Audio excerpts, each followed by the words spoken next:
नमस्कार साथियों, स्वागत है आप सभी का अनअकैडमी पर। मैं हूं अंकित अवस्थी। आप लोग हैं मेरे साथ में आज की स्पेशल क्लास में, जहां पर हम लोग डिस्कस कर रहे हैं आप लोगों के साथ में कि आपके एग्जाम पर्सपेक्टिव से कौन कौन से महत्वपूर्ण जिनको कह सकते हैं अपन ऑर्गेनाइजेशंस हैं, उनकी हम चर्चा कर रहे हैं। तो स्वागत है अपने सभी मित्रों का। जी हाँ। तो कोशिश करते हैं कि आप लोगों को वही वाली बात की एक ही क्लास में हम उतना कुछ पढ़ा दें कि महत्वपूर्ण ऑर्गेनाइजेशंस जो हैं वो आपके आज में खत्म करवा दिए जाएं, है ना। तो कौन कौन से इंपॉर्टेंट ऑर्गेनाइजेशंस हैं, आइए चर्चा करते हैं मेरे प्यारे साथियों। सबसे पहली और जरूरी सूचना हमेशा की तरह सेशन की शुरुआत में कौन सी है वो मैं आपके साथ में साझा करना चाहूंगा। सबसे पहली सूचना तो यही है जनाब कि रेफरल कोड है मेरा अंकित 10, जिसका उपयोग करके आप अनअकैडमी पर मेरे कोर्सेज ज्वाइन कर सकते हैं। मेरे कोर्सेज ज्वाइन करने के लिए आप लोग दो जगह मेरे कोर्सेज पाएंगे, और वो कहां कहां पर है। एक तो यूपीएससी में मेरे कोर्स उपलब्ध हैं और एक एसएससी में मेरे कोर्स उपलब्ध हैं। एसएससी वाले कोर्स में अभी शुरू हुआ है साइंस। अगर कोई भी बच्चा बिल्कुल बिगिनर स्टेज में है और तैयारी करना चाहता है तो मेरे साइंस वाले सेशन को ज्वाइन कर ले। जहां लिखा हुआ है गेट सब्सक्रिप्शन, वहां जाके साइंस का सब्सक्रिप्शन लेने की जगह पूरा एसएससी का सब्सक्रिप्शन ही उसे मिलेगा, जिसमें math, reasoning, English, technical classes भी अगर उसे चाहिए हो तो सारी की सारी एसएससी में उपस्थित सारी क्लासेस मिल जाएंगी। 31 दिसंबर से फीस बढ़ रही है। अगर आप प्लान करना चाहते हैं तो इससे पहले ही प्लान कर लें। ठीक इसी प्रकार से यूपीएससी में मेरे द्वारा पढ़ाई जा रही है इंडियन पॉलिटी, लेकिन मेरे साथ में जुड़ करके आप इसी सब्सक्रिप्शन में जितने भी टीचर उपस्थित हैं उन सबकी क्लासेस पढ़ पाएंगे। और मतलब जो भी आपकी तैयारी के लिए रिक्वायर क्लासेस हैं, चाहे फिर वो ऐसे राइटिंग हो, एथिक्स की राइटिंग हो, जीएस पेपर 1 2 3 4, कोई सा भी पेपर की तैयारी हो, वो प्री और मेंस की पूरी तैयारी एक ही सब्सक्रिप्शन में आपको तमाम टीचर्स की क्लासेस यहाँ पर उपलब्ध हो जाएंगी। अभी रिसेंटली 6 मंथ यूपीएससी को ध्यान में रखते हुए अभी बैचेस लॉन्च किए गए हैं, तो अगर आप चाहें तो यहाँ पर एनरोल कर सकते हैं। ठीक है भैया। चलिए, दूसरी बड़ी बात मेरे प्यारे साथियों, रोजाना सुबह आप लोग शायद इस टेस्ट में पार्टिसिपेट करते ही होंगे, जिसके विनर्स की घोषणा मैं कल डेफिनेटली मॉर्निंग वाले क्लास में सुबह 6:30 बजे कर दूंगा। ये वो टेस्ट सीरीज है जिसमें कि हम लोग आपके साथ 10 क्वेश्चन पूछते हैं और विनर्स को, टॉप 3 विनर्स को 5-5 हजार रुपए के अमेजन गिफ्ट वाउचर गिफ्ट किए जाते हैं। प्रतिदिन की जाती है ये घटना। और इसके साथ ही कल से ये वाला सेशन खत्म हो जाएगा। आज हमने ये वाली क्लास ली थी, आज हमने नवंबर का करंट अफेयर यहाँ पढ़ा दिया था सुबह 10:15 बजे। इसकी जगह कल से होने जा रहा है Indian polity, Indian polity through Laxmikanth, जिसमें हम महत्वपूर्ण 500 सवाल इंडियन पॉलिटी के आपको कराने वाले हैं। तो इन 500 क्वेश्चंस फ्रॉम इंडियन पॉलिटी को आप करने के लिए क्लास को मतलब एज इट इज जारी रखें, जैसे कि आप पढ़ते आए हैं। आप लोग इस क्लास में वर्तमान में बैठे हुए हैं, जिसमें कि आप लोग आज पढ़ रहे हैं इंपॉर्टेंट ऑर्गेनाइजेशंस। यहाँ के बाद में हम नेशनल पार्क और सेंचुरी आप लोगों को पढ़ाएंगे इससे अगले सेशन में। इसके बाद में इंपॉर्टेंट प्लेसेस और फिर कंप्यूटर के कुछ जनरल फैक्ट्स आपको पढ़ा दिए जाएंगे। तो इस वीक में आप लोगों को जो जो पढ़ना है वो हमने आपको बता दिया है। इस क्लास के तुरंत बाद आप लोगों के लिए एक टेस्ट सीरीज होगी। आज प्रैक्टिस टेस्ट नंबर 12 है। ये प्रैक्टिस टेस्ट जो बच्चों के द्वारा बहुत ज्यादा पसंद किया जा रहा है। यहाँ पर हम हर प्रकार का beginner to master test series है, और इस टेस्ट सीरीज में मैं खुद लाइव आपके साथ उपस्थित रहता हूँ। सारे सब्जेक्ट्स का मिक्सचर यहाँ पर पूछा जाता है। प्रश्न बहुत ही अच्छे लेवल के भी होते हैं और बहुत आसान वाले भी होते हैं, इसीलिए इसका नाम beginner to master test series रखा गया है और आप लोगों के लिए ये टेस्ट सीरीज उपलब्ध है। दोपहर 2 बजे होने वाली क्लास जो है वो आज आपको 2 बजे अनअकैडमी पर ही उपलब्ध होगी, फ्री ऑफ कॉस्ट वाले सेशन में ही उपलब्ध होगी। यहाँ पर मंथली रिवीजन में आज का हमारा टाइटल रहेगा साल भर के स्पोर्ट्स का रिवीजन। तो आप लोगों के लिए आज दोपहर 2 बजे की क्लास स्पोर्ट्स के लिए साल भर में जो भी न्यूज बनी है स्पोर्ट्स से संबंधित डिफरेंट डिफरेंट टाइटल्स के तहत हम इसको करते चल रहे हैं। दोपहर 2 बजे की क्लास में आपको यह भी प्राप्त हो जाएगा। आपके सामने पहला सवाल आपकी स्क्रीन पर ये रहा। आइए, निम्नलिखित में से कौन 7 देशों के समूह का सही वर्णन है? G7 के बारे में क्या सही है? इसके बारे में करंट तो पता होगा ही आप लोगों को, लेकिन वर्तमान में जो सवाल दिया गया है कि G7 के बारे में कौन सी चीज सही है।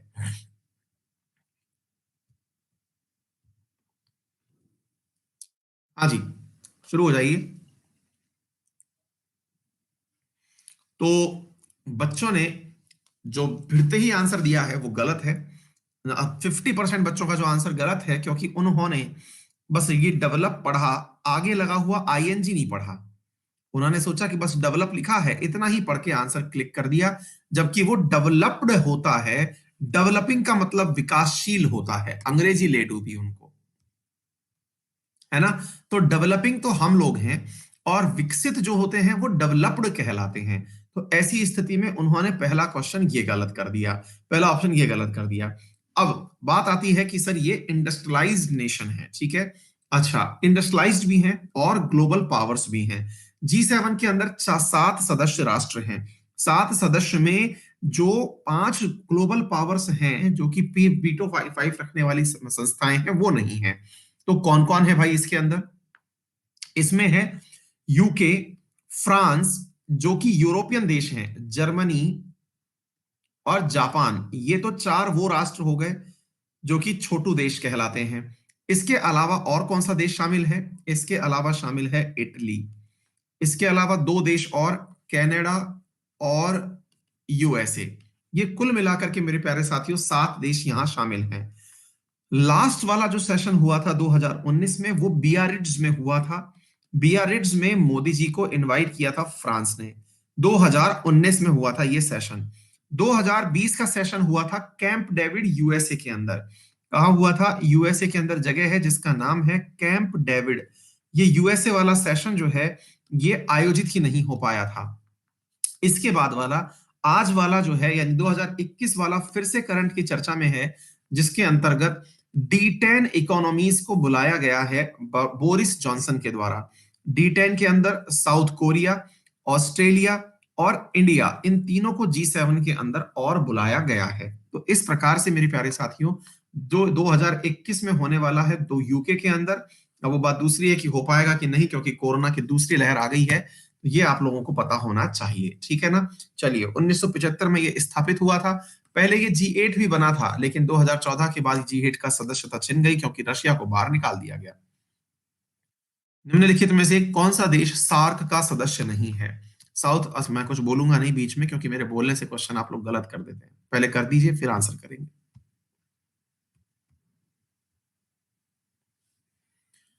कौन सा देश सार्क का सदस्य नहीं है?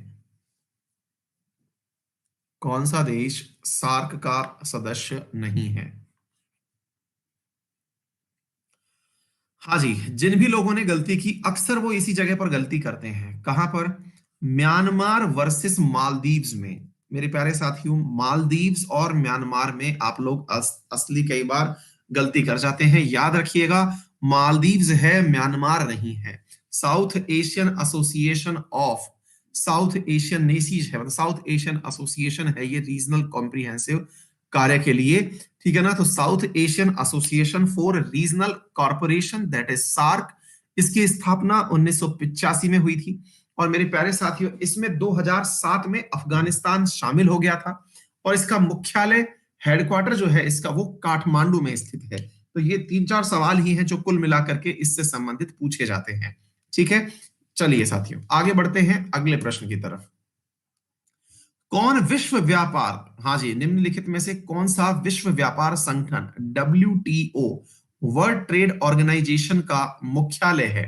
पूछा जा रहा है, वर्ल्ड ट्रेड मुख्यालय का जो हेडक्वार्टर है वो कहां पर है? ये सारे सवाल बहुत ज्यादा इंपॉर्टेंट हैं, ध्यान से करिएगा। हाँ जी, वर्ल्ड ट्रेड ऑर्गेनाइजेशन, याद रखिएगा मेरे प्यारे साथियों, वर्ल्ड ट्रेड ऑर्गेनाइजेशन, इसकी स्थापना शुरुआत में 1944 में, जहां पर IMF, international monetary fund, world bank, और तीसरा इसकी स्थापना के लिए GATT के रूप में की गई थी, general agreement on trade and tariff. क्या नाम हुआ करता था इसका? General agreement on trade and tariff. इस नाम से मेरे प्यारे साथियों इसकी स्थापना की गई थी, ठीक है, GATT के नाम से। लेकिन इसका नाम परिवर्तित करके 1995 में इसे WTO कर दिया गया, वर्ल्ड ट्रेड ऑर्गेनाइजेशन कर दिया गया। रिसेंट डेज में मैंने आपको पढ़ाया है, इसमें एग्रीकल्चर के अंदर 3 प्रकार की सब्सिडी सामान्यतः चर्चा में रहती हैं, रेड, ब्लू, हाँ जी, red box, blue box, amber box. ये 3 प्रकार की एग्रीकल्चरल सब्सिडी जो हैं वो चर्चा में रहती हैं। चलिए आगे बढ़ते हैं। अंतरराष्ट्रीय परमाणु ऊर्जा एजेंसी का मुख्यालय कहाँ है? International atomic energy association, IAEA, इसका मुख्यालय कहाँ पर है? अच्छा प्रश्न है, बहुत बार पूछा जाता है, ये इसलिए बहुत इंपॉर्टेंट है, आप आंसर करें, तब तक मैं आपको अन्य जानकारी दे देता हूं।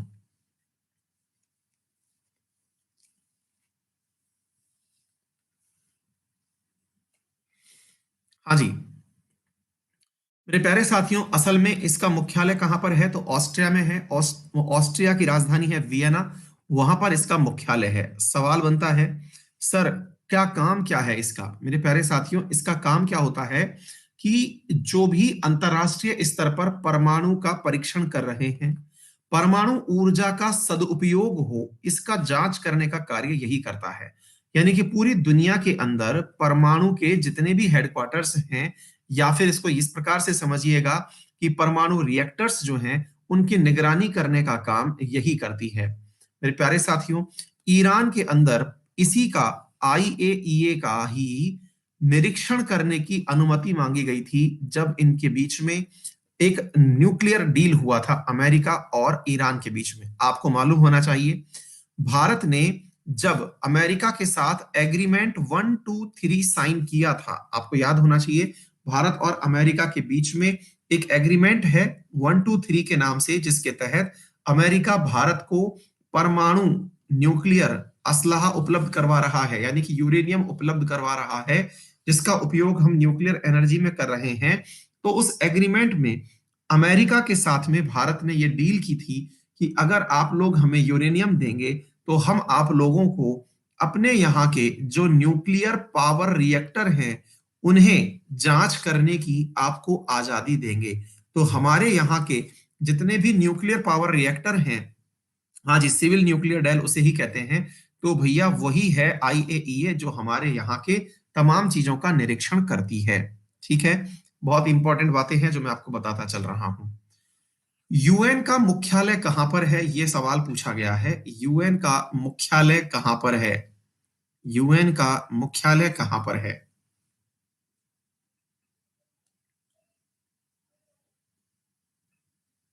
जी हाँ, बिल्कुल सही जवाब मेरे प्यारे साथियों, इसका मुख्यालय अमेरिका की न्यूयॉर्क में स्थित है। मेरे प्यारे साथियों, इसकी स्थापना 24 अक्टूबर 1975 को हुई थी, सॉरी 1945 को हुई थी। यही कारण है कि इस बार इसका 75 साल पूरा होने के उपलक्ष्य में 24 अक्टूबर को UN एट 75 मनाया गया था। याद कर लीजिएगा, इंपॉर्टेंट है, UN एट 75 रिसेंटली मनाया गया था। ठीक है, एंटोनियो गुटेरस वर्तमान में इसके महासचिव हैं। हाँ जी, नेक्स्ट क्वेश्चन है, निम्नलिखित में कौन यूएनओ से संबंध नहीं रखता है? यूएनओ, यूनाइटेड नेशन ऑर्गेनाइजेशन से निम्न में से कौन सी चीज संबंधित नहीं है?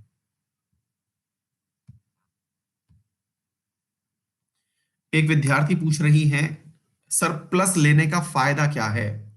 बेटा, प्लस लेने का फायदा यह है कि वहां थ्योरी पढ़ाई जाती है, सबसे बड़ा फायदा तो यही है ना। बाकी फायदे तो चलो खैर अपनी जगह हैं, लेकिन जैसे आप जो अभी पढ़ रही हो, ये रिवीजन के पॉइंट ऑफ व्यू से अच्छा है, लेकिन वहां पर बेटा थ्योरी पढ़ाई जाती है। ठीक है, SSC स्टेनोग्राफर के पेपर में क्लास से बहुत सारा क्वेश्चन आया था। चलो बेटा, बहुत बढ़िया, थैंक यू सो मच। हाँ जी, नेक्स्ट क्वेश्चन है, जिन लोगों ने डी आंसर किया उनका तो खैर सम्मान ईश्वर ही करेगा। मेरे भाई, ASEAN, Association of South East Asian Nation, Association of South East Asian Nation known as ASEAN, पहली चीज तो ये हो गई। ये यूएन का अर्थ नहीं है, यानी कि यूएन के उसमें नहीं आता है। आसियान के अंदर 10 सदस्य राष्ट्र हैं। हाल ही में आसियान बहुत ज्यादा चर्चा में रहा। क्यों चर्चा में रहा? क्योंकि दुनिया की सबसे बड़ी regional comprehensive economic partnership RCEP के द्वारा, जिसे वो RCEP कहते हैं, वो इसके द्वारा की गई है। दुनिया की सबसे बड़ी रीजनल इकोनॉमिक पार्टनरशिप इसके द्वारा की गई है। इसमें आसियान के 10 देश और प्लस 5 देश और, जिनमें नाम किस किस का था? Australia, New Zealand, south Korea, Japan और चाइना। भारत के अतिरिक्त 5 देश थे जो इसके अंदर RCEP में शामिल हुए थे। भारत पहले शामिल होने वाला था, लेकिन भारत एन मोमेंट पर इससे हट गया था। ठीक है, चलिए आगे बढ़ते हैं। संयुक्त राष्ट्र से संबंधित कुछ एजेंसियों का मुख्यालय वियना में है, जो कि कहां पर स्थित है? बहुत सारी एजेंसीज हैं जिनका मुख्यालय वियना में है, और वियना कहां पर है ये पूछा गया है। मुझे लगता है इससे आसान सवाल इस सुबह से लेकर अब तक नहीं आया है कोई भी। 2 बार तो मैं बता चुका हूं।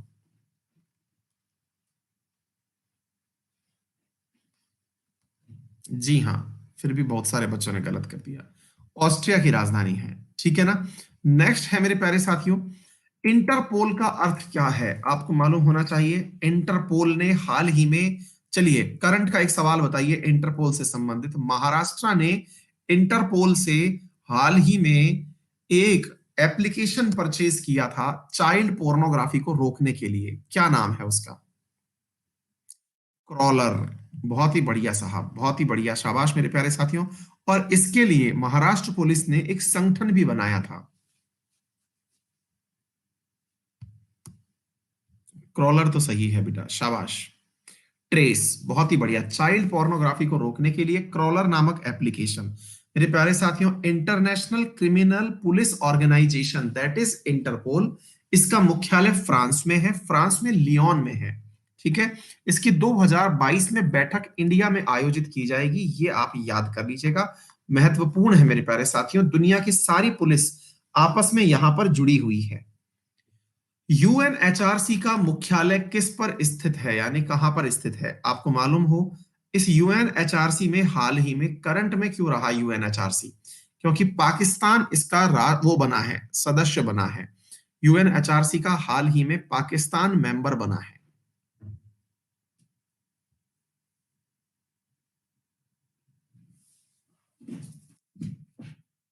इसके हाई कमिश्नर फिलिपो ग्रांडी है, और ये जिनेवा में स्थित है। यूनाइटेड नेशन की बॉडी है ये। ठीक है, चलिए अगले प्रश्न की तरफ बढ़ते हैं। अगला प्रश्न है आपके सामने। हाँ जी, नेक्स्ट क्वेश्चन है, निम्नलिखित में से किस अंतरराष्ट्रीय संगठन ने राष्ट्रों के समूह के लिए पार्टनरशिप फॉर पीस योजना की शुरुआत की है? Started scheme partnership for piece, ये किस संगठन के द्वारा शुरू की गई है? Partnership for piece. हाँ जी, इसकी पीडीएफ बेटा यहां से भी डाउनलोड कर सकते हो, और टेलीग्राम पर तो मैं शेयर कर ही देता हूं, तो उसके लिए तो परेशान होना ही नहीं चाहिए। जी हाँ मेरे प्यारे साथियों, नाटो। नाटो हाल ही में नाटो चर्चा में रहा था। नॉर्थ एटलांटिक ट्रीटी ऑर्गेनाइजेशन हाल ही में चर्चा में क्यों रहा था? क्योंकि नाटो का एक सदस्य जो है उसने बगावत कर दी थी। मतलब क्या हुआ? नाटो जिसका निर्माण 1949 में हुआ, 30 सदस्य हैं। ब्रसेल्स, ब्रसेल्स जो कि राजधानी है बेल्जियम की, वहां इसका मुख्यालय है। इसका एक देश जिसका नाम है तुर्की, उसने इनसे बगावत कर दी थी, रह इसमें रहा था और रशिया से हाथ मिला लिया था। और रशिया से क्या परचेज कर लिया था? S-400। इसके कारण क्या हुआ था? इसके ऊपर प्रतिबंध लगा दिया गया था। कौन से एक्ट के तहत? काटसा एक्ट के तहत इस पर प्रतिबंध लगा दिया गया था। अरे भैया, एक बच्चा जो है वो कुछ हाथ लग करके टैब पर भूल गया है। बालक का नाम लेते हैं, जैसे होता है ना माइक में घोषणा की जाती है। एक बालक है जो कहीं बिछड़ गया है, अगर कोई जानने वाला हो तो इसकी मदद करें, इसके जानने वाले इसे ले जाएं। इस बालक का नाम नीतीश कुमार है। हालांकि नीतीश कुमार जो है वैसे भी कुछ काम के रहे नहीं, लेकिन फिर भी ये बालक परेशान बहुत कर रहा है। बार बार कह रहा है पोल को ऊपर दे सकते हैं क्या? पोल को किसके ऊपर देना है बेटा? हाँ जी। तो भाई इस बच्चे को जो है थोड़ा सा कोई ले जाए, थोड़ा भटक गया है ये, बार बार लिख करके भूल जा रहा है। हाँ जी। एमनेस्टी इंटरनेशनल का मुख्यालय कहां पर है? एमनेस्टी इंटरनेशनल का मुख्यालय कहाँ है? हाल ही में यह भी चर्चा में रहा था। कारण क्या था? क्योंकि भारत ने इसके ऊपर बैन लगा दिया था। हाँ जी, भारत ने इसके ऊपर बैन लगा दिया था इंडिया के अंदर इसके सभी कारनामों पर। याद है, लंदन में इसका मुख्यालय है। हाँ जी, अकाउंट फ्रीज कर दिया था क्योंकि कुछ ज्यादा ही ये भारत में शांति बांट रहा था। नेक्स्ट क्वेश्चन है, एनजीओ है ये वैसे। इंटरनेशनल लेबर ऑर्गेनाइजेशन का मुख्यालय कहां पर है? इंटरनेशनल लेबर ऑर्गेनाइजेशन का मुख्यालय कहां पर है? ये भी भाई साहब इस बार चर्चा में रहा है। कोई बताएगा कि ये चर्चा में क्यों रहा है? ये वो ऑर्गेनाइजेशन है जो यूएन के बनने से पहले भी एग्जिस्ट करता था। कोई बताएगा ये क्यों चर्चा में रहा है? सुबह भी मैंने बताया था, बताइए। हाँ जी, क्योंकि इसमें इंडिया को सदस्यता दी गई है, इंडिया इसका चेयरमैन बना है, ठीक है ना? जी हाँ, सीईओ बना है, सॉरी। हाँ जी, नेक्स्ट क्वेश्चन है। ये 1919 में स्थापित किया गया था। कब स्थापित किया गया था? 1919 में। प्रथम वर्ल्ड वार के बाद में किया गया था। अपूर्व चंद्रा, बिल्कुल सही जवाब। 1992 की शुरुआत में पहली सुरक्षा परिषद शिखर बैठक कहां हुई थी? सिक्योरिटी काउंसिल समिट मीटिंग कहां पर हुई थी पहली बार? सिक्योरिटी काउंसिल में कितने मेंबर हैं? कुल मिलाकर के 5 मेंबर हैं। 5 मेंबर में क्या चाइना है? आंसर है। रशिया है। बच कितने गए भैया? बच गए 3। कौन कौन से? यूके, फ्रांस और यूएसए। पहली बार, ऑब्वियस ही बात है।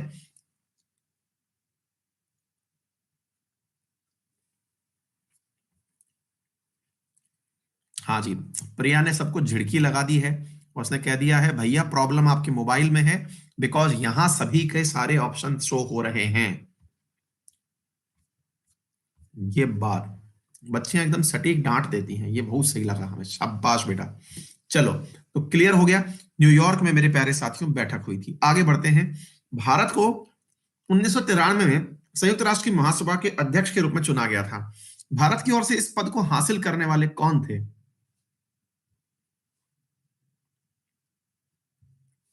हम्म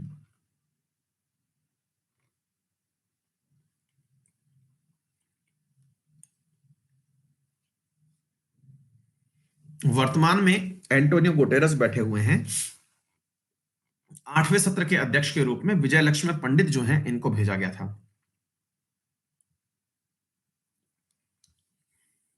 नेहरू जी की बहन थी ये, ठीक है। चलिए आगे बढ़ते हैं।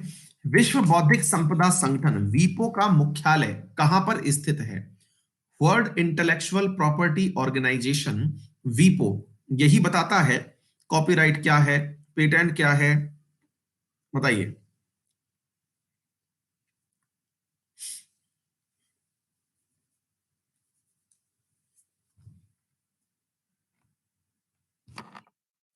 आकाश गुप्ता, बिल्कुल भैया, एसएससी का सब्सक्रिप्शन लेने पर सीईटी की प्रिपरेशन हो जाएगी, ठीक है। चलिए नेक्स्ट क्वेश्चन है मेरे प्यारे साथियों, ठीक है ना? तो ये जिनेवा में स्थित है, ये इतना ठीक है। हाँ जी, SEATO, South East Asia Treaty Organization के सदस्य राष्ट्र कौन कौन से हैं? साउथ एशिया, कॉमन सेंस से भी सवाल सॉल्व किया जा सकता है, बस वो बात दूसरी है कि कौन से लोग इसको यूज करते हैं। पर मैं कुछ बोलूंगा नहीं, फिर से गड़बड़ हो जाती है यार।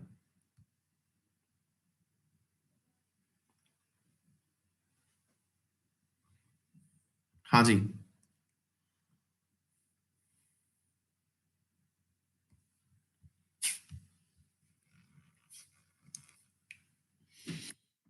बोलूंगा नहीं।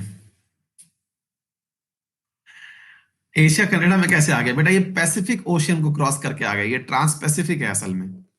हाँ जी। रेड क्रॉस की अंतरराष्ट्रीय समिति का मुख्यालय किस पर है? रेड क्रॉस का मुख्यालय कहां पर है?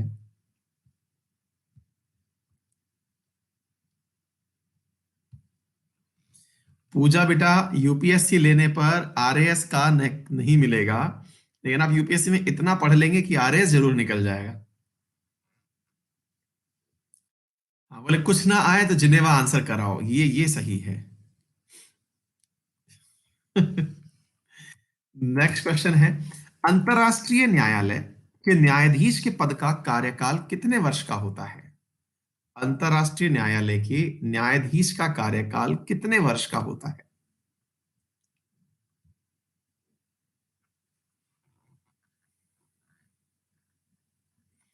एक था बेटा, सीडीएस अलग गोल है। ये बच्चियों को इतना कंफ्यूजन क्यों है?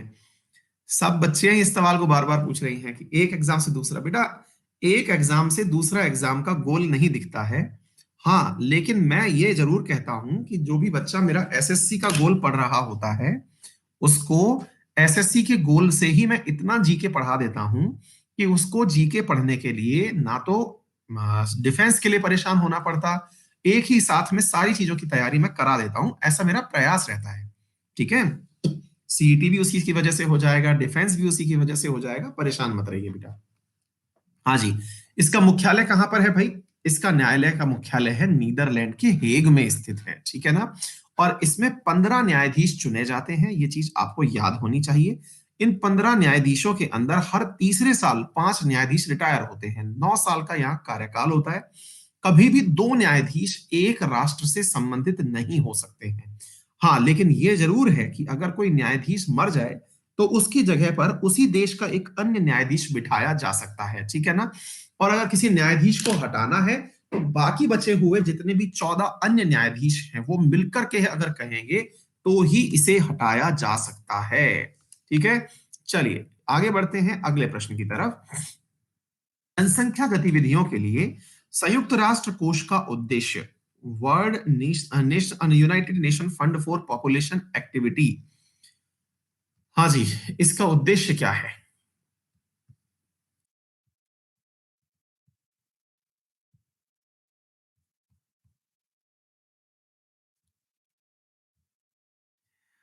हाँ तो बेटा, सब्सक्रिप्शन लेना है तो ले लो, इतना क्या सोच रही हो? दिसंबर 31 से पहले लेना, उससे ज्यादा सोचने में मत लग जाना, महंगा हो जाएगा। पूजा मैडम, हमको तो कभी सब्सक्रिप्शन के लिए बताना ही नहीं पड़ता कि कितना मेहनत करनी है। जाओ गोल्ड सब्सक्रिप्शन ले लो बिना लोड के, सब बढ़िया हो जाएगा। ठीक है, इस बार हमारे हंसने से समझ गए कई लोग तो। संयुक्त राष्ट्र व्यापार और विकास सम्मेलन का उद्देश्य क्या है? अंकटाड का उद्देश्य क्या है? हाँ भाई, हाल ही में अंकटाड ने कुछ कहा था, अगर याद हो तो इसने कुछ बेइज्जती की थी। हालांकि अंग्रेजी बड़ी सी है, कोई बात नहीं।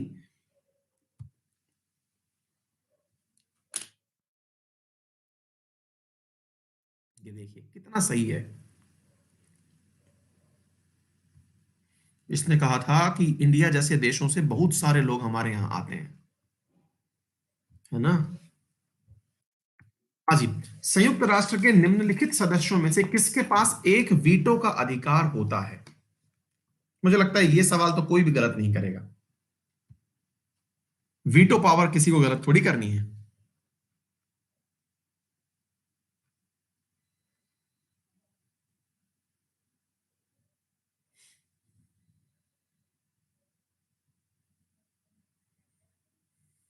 साइंस की क्लास भी करा देंगे अमरजीत भैया, अभी ये खत्म हो जाने दो। ये सारे सेशंस में साइंस भी आना है, जैसे मॉर्निंग वाले में पॉलिटी आ रहा है, एक सेशन में साइंस ले आएंगे। ठीक है, एक में प्रैक्टिस टेस्ट ही चलने देंगे, चिंता मत करिए। हाँ भाई संगीता बेटा बताओ क्या पूछना है, बताओ। यूरोपीय संघ का मुख्यालय कहां पर है? हमें नहीं लगता किसी भी बच्चे को ये गलत करना चाहिए। ईयू इतना ज्यादा चर्चा में है, ब्रेग्जिट के कारण सभी लोग सही कर देंगे। हाँ, अंकित टैन लगा डाला, लाइव जिंगा लाला। प्रकाश कुमार सरकार, यूपीएससी का सब्सक्रिप्शन लेने से इंडिया के सारे एग्जाम क्रैक हो जाएंगे क्या? नहीं भाई, बिल्कुल नहीं, मैं झूठ क्यों बोलूं भाई। भाई इंडिया के हर एग्जाम की अलग अलग वो आवश्यकता होती है ना। आपने अगर तोप खरीद लिया इसका मतलब ये थोड़ी है कि आप किसी को गोली की तरह भून पाएंगे, तोप में तो गोला ही चलेगा, है ना। हर एग्जाम की अपनी अपनी आवश्यकता होती है, तलवार का काम तलवार करती है, सुई का काम सुई करती है। ठीक है, सुई का काम से मतलब है कहीं स्टेट पीसीएस के अंदर स्टेट का नॉलेज आएगा तो यूपीएससी में वो कवर नहीं हो जाएगा। ठीक है, चलिए आगे बढ़ते हैं अगले प्रश्न की तरफ। ब्रसेल्स काफी ज्यादा चर्चा में है, नाटो का मुख्यालय भी यही है। 27 देशों के कारण यूरोपियन यूनियन का निर्माण हुआ है, क्योंकि ब्रेग्जिट के कारण यूके बाहर हो चुका है। 31 जनवरी को यूके बाहर हुआ था, 31 दिसंबर तक के लिए ही उनकी ट्रीटी के बीच में नेगोशिएशंस हो रहे थे। निम्नलिखित में से कौन देहरादून में स्थित है?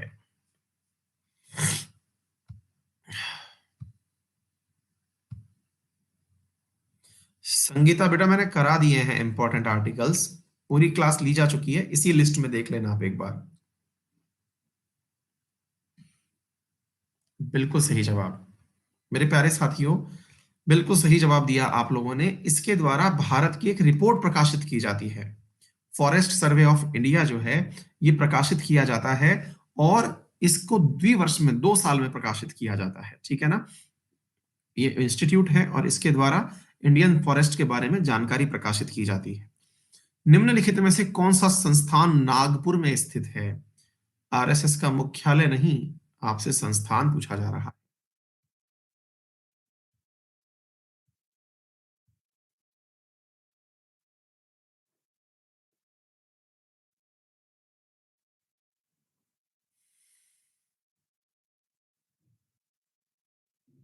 हाँ संगीता, साइंस स्टार्ट करेंगे बेटा अभी इन्हीं सेशंस में से किसी ना किसी में।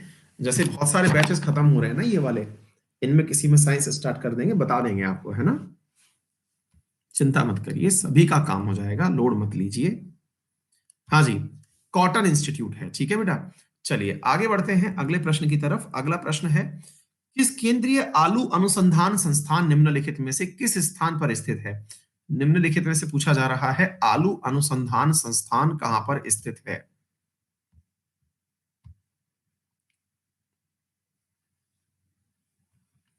हाँ किसी देखेंगे बेटा, वो एक बार बच्चों से मतलब डिस्कस करेंगे टीम से क्या ठीक रहेगा, फिर कर जाएंगे।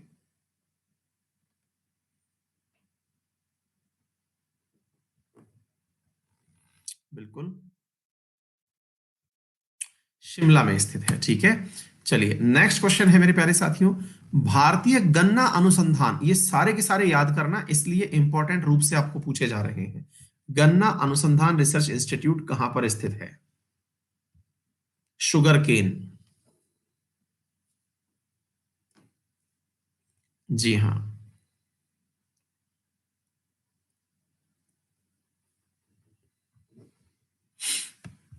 लखनऊ में स्थित है, ठीक है। चलिए नेक्स्ट क्वेश्चन है, कटक में निम्नलिखित में से क्या स्थित है? Which of the following is situated in Cuttack? Cuttack कहां है? उड़ीसा में।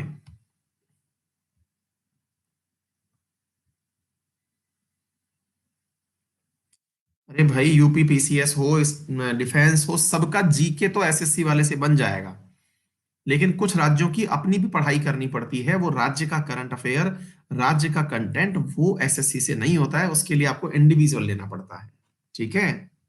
नेक्स्ट क्वेश्चन है, भारतीय कृषि अनुसंधान संस्थान निम्नलिखित में से किस स्थान पर स्थित है? कृषि अनुसंधान संस्थान, यहीं पर भारत सरकार के द्वारा कृषकों के साथ मीटिंग की गई थी, किसानों के साथ अमित शाह की मीटिंग यहीं हुई थी अभी। इसे पूसा के नाम से जाना जाता है, Pusa.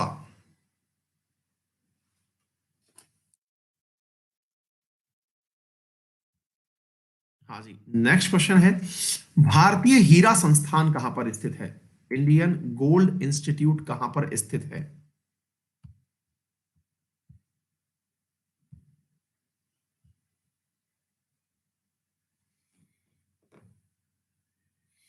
Pradeep Mishra sir, SSC plus का कोर्स लेना है लेकिन और सब्जेक्ट नहीं लेना, तो कैसे करें? बेटा हमारे यहाँ सिस्टम यही होता है कि एक ही फीस में आपको अन्य सब्जेक्ट फ्री में मिलते हैं, है ना। मतलब आपने अगर जीके भी लिया तो भी आपको मैथ, रीजनिंग, इंग्लिश फ्री में मिलेंगे ही। आप असल में फीस एक ही सब्जेक्ट की दे करके आते हैं, लेकिन आपको सारी चीजें अनअकैडमी के द्वारा उपलब्ध कराई जाती है। अब जैसे अगर आपने कभी अमेजन का सब्सक्रिप्शन लिया हो या नेटफ्लिक्स का सब्सक्रिप्शन लिया हो, तो उसमें आपको सारी मूवीज नहीं देखनी होती हैं, लेकिन नेटफ्लिक्स पूरी दुनिया में है, आपको अपनी मूवीज देखनी है गिनती की 8-10, लेकिन फिर भी सब्सक्रिप्शन में वो आपको सारी गिफ्ट करके देता है ना। हाँ जी, निम्नलिखित में से कौन सा संस्थान मैसूर में स्थित है? मैसूर में स्थित कौन सा संस्थान है, ये पूछा जा रहा है।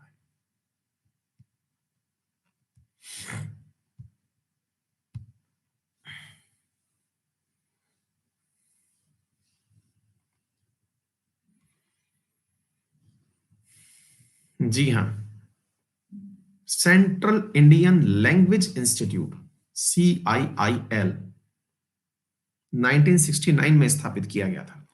नेक्स्ट क्वेश्चन है, निम्नलिखित में से किसे पुणे में स्थापित किया गया है? पुणे में कौन?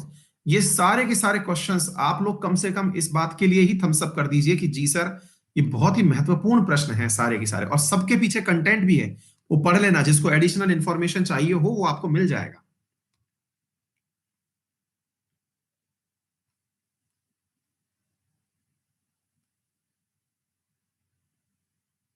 संदीप दास, हाँ भाई, अमरजीत पागल कौन है ये बताओ।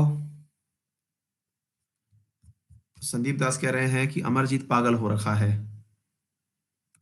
नेक्स्ट क्वेश्चन है, भारतीय मानक ब्यूरो निम्नलिखित में से किस शहर में स्थित है? ब्यूरो ऑफ इंडियन स्टैंडर्ड कहां पर स्थित है, ये सवाल आपसे पूछा जा रहा है। ब्यूरो ऑफ इंडियन स्टैंडर्ड्स कहां पर स्थित है?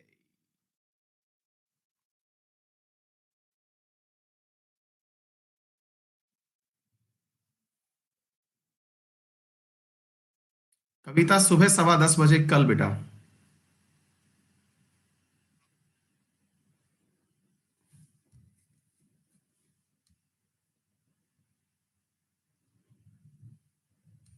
गौरांग नए फीस पर होगा बेटा। नेक्स्ट क्वेश्चन है, दिल्ली के अंदर स्थित है। नेक्स्ट क्वेश्चन है, राष्ट्रीय न्यायिक अकादमी नेशनल जुडिशियल अकेडमी कहां पर स्थित है? राष्ट्रीय न्यायिक अकेडमी कहां पर स्थित है? फोक डांस करवा देंगे विकास, बिल्कुल करवा देंगे भैया, वो तो इसी वाले सेशन में कंटिन्यू में करवा देंगे। फोक डांस आप चिंता मत करिए, मुझे इसके आखिरी सेशन पे याद दिलवाइएगा, करवा देंगे, ठीक है।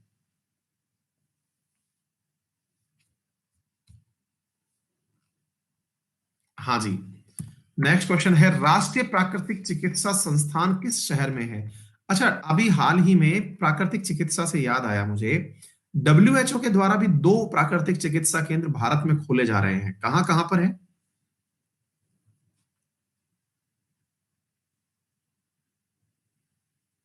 जामनगर और जयपुर में, बिल्कुल सही जवाब, बिल्कुल सही जवाब। आपके यहाँ बहुत सही। हाँ जी। नेक्स्ट क्वेश्चन है, चलो भाई, निम्नलिखित में से किस शहर में मसाला बोर्ड स्थित है? मसाला बोर्ड स्थित है। मसाला बोर्ड से मुझे याद आया, हाल ही में मसाला बॉन्ड भी चर्चा में आया था, इसी राज्य के कारण, बताएंगे?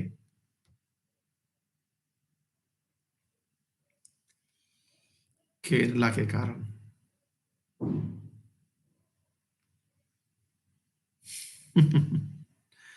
हिंट नहीं है, ठीक है। राष्ट्रीय श्रम संस्थान निम्नलिखित में से किस राज्य में स्थित है? वीवी गिरी राष्ट्रीय श्रम संस्थान कौन सी जगह पर स्थित है?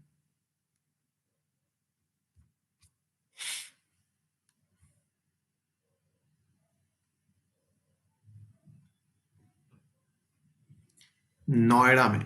नोएडा। नोएडा की कोई फुल फॉर्म बताएगा? जो बाहर के लोग हैं वो तो जानते ही नहीं होंगे कि नोएडा की अपने आप में भी एक फुल फॉर्म है। बिम्स्टेक बंगाल की खाड़ी से लगे देशों का एक संगठन है जिसका निम्नलिखित में से कौन सा देश हिस्सा नहीं है? बिम्स्टेक का निम्न में से कौन सा देश हिस्सा नहीं है? वीरेंद्र बिल्कुल सही। New Okhla Industrial Development Authority, Abid Saifi, बिल्कुल सही भैया। ये फर्स्ट टाइम मुझे भी, मतलब जब मालूम चला तो बड़ा सरप्राइज हुआ था, मुझे लगा नोएडा शहर का नाम है, लेकिन बाद में पता चला अरे ये तो कोई जगह का फुल फॉर्म का शॉर्ट फॉर्म बनाया हुआ है भाई। हाँ जी। नेक्स्ट क्वेश्चन है, भाभा एटॉमिक रिसर्च इंस्टीट्यूट निम्नलिखित में से कहाँ स्थित है? भाभा एटॉमिक रिसर्च इंस्टीट्यूट कहाँ पर स्थित है? बार्क। ओखला बर्ड सेंचुरी भी है, बिल्कुल सही।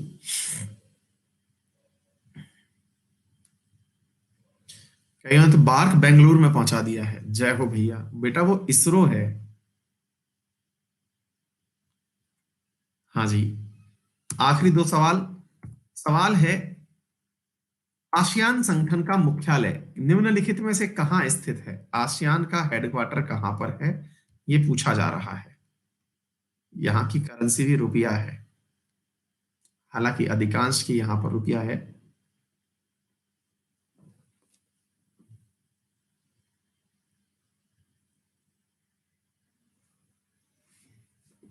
हाँ जी। आखिरी सवाल, इंटीग्रल कोच फैक्ट्री किस राज्य में स्थित है? इंटीग्रल कोच फैक्ट्री किस राज्य में स्थित है? इससे याद आया, हाल ही में भारत का सबसे पावरफुल इंजन लॉन्च किया गया था, कहां से?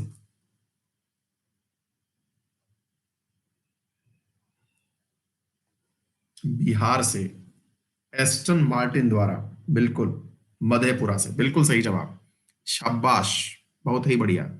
नंबर 1 पर अमित कुमार, नंबर 2 पर संतोष, कविता, शिवा, एमडी देशवाल, एमआर देशवाल, राजकुमार, एस राज सिंह, अभी केरला, पल्लवी और अजीम। स्वागत है सभी साथियों का, बहुत अच्छा परफॉर्मेंस। बाकी अन्य जो क्लास में विद्यार्थी हैं, अगर आपके 30 क्वेश्चन सही हैं तो आपकी तैयारी एकदम धांसू है, कोई चिंता की आवश्यकता नहीं है। ठीक है, चलिए कोई बात नहीं। बाकी मतलब 25 वाले मतलब ठीक ठाक कहलाएंगे। बाकी तो आप लोगों को मेरे प्यारे साथियों पता होना ही चाहिए, मेरा रेफरल कोड है अंकित 10, जिसका उपयोग करके आप अनअकैडमी पर 10% डिस्काउंट प्राप्त कर सकते हैं। जिन भी बच्चों को दिक्कत आ रही है सब्सक्रिप्शन के बारे में जानने में, वो जान लें कि बेटा आप लोग एसएससी के सब्सक्रिप्शन में जो मैं पढ़ा रहा हूं, वो नॉलेज आपके एग्जाम में, डिफेंस का एग्जाम हो, रेलवे का एग्जाम हो या फिर सीईटी का एग्जाम हो, उन सब में काम आ जाएगी, ये तय है। क्योंकि मैं और जगह क्लास नहीं ले रहा हूं, इसलिए मैं बोल रहा हूं कि भाई हाँ, मेरा जीके सब जगह काम आ जाएगा, स्टेट पीसीएस में भी आ जाएगा। लेकिन स्टेट पीसीएस के लिए अतिरिक्त एक चीज और पढ़नी पड़ती है, वो है स्टेट का करंट, वो यहां नहीं पढ़ाया जाएगा, तो मैं पहले ही श्योर कर देता हूं। दूसरी बात, कहां से लेना है, तो आप जैसे ही क्लास खत्म करेंगे गेट सब्सक्रिप्शन का ऑप्शन आ जाएगा, गेट सब्सक्रिप्शन पर जाइए, पैसा कटाइए और क्लास में आ जाइए। कौन कौन सी क्लासेस मिल जाएंगी, तो मेरा जीके तो मिल ही जाएगा, इसके अलावा मैथ, रीजनिंग, इंग्लिश, टेक्निकल, जो भी क्लासेस आपको चाहिए वो साथ में ही मिल जाएंगी। पुरानी क्लासेस भी मिल जाएंगी, आने वाली भी मिल जाएंगी, साथियों की क्लासेस में मिल जाएंगी, सारी टेस्ट सीरीज मिल जाएंगी, एक ही बार में सब हो जाएगा। ठीक है बेटा, चलिए साहब, ऑल द वेरी बेस्ट। फिर मिलते हैं अगली क्लास में, तब तक के लिए थोड़ा पानी वानी पी के फ्री हो जाओ। Bye bye, take care.